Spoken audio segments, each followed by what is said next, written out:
Time now for What Are the Odds? Mark Malusis and Sal Licata join me to discuss Daniel Jones, who is at minus 112 to pass for 250 or more yards this Sunday against Washington. If you bet 112 on the over, you could win $100 back. Jones hasn't thrown for over 250 yards since the opener. Moose, can he finally break through this weekend?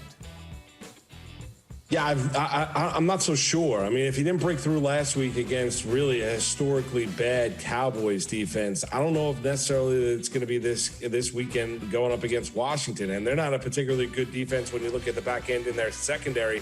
They do have some talent up front that can create some issues when you look at that giant offensive line and how Thomas has struggled at the left tackle position.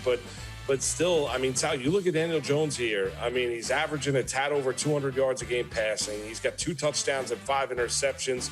You know, Slayton now banged up. There's not great weapons around him either.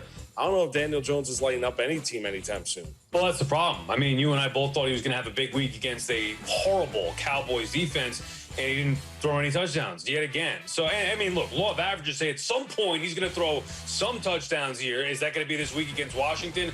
Who knows? But I've given up on trying to support Daniel Jones here. And Coach Joe Judge could talk about progress. I haven't seen it. I mean, I'm not seeing the progress. You want to ask me about progress with the offense? Devontae Freeman looked terrific running the football. Jonathan Goldman, even when he got carries, they could run it. But Daniel Jones throwing it, it's not what we saw a year ago at his peak. So I'm not seeing it, Moose. It's still in there somewhere. You have to think. Maybe at some point you start to see it soon. I'm done predicting that it's going to happen here because I was wrong about the Niners game. Thought he'd have a big game. I was wrong about the Cowboys game. So I'm not putting my neck out there again for Daniel Jones, thinking that this will be the week that he finally gets it going.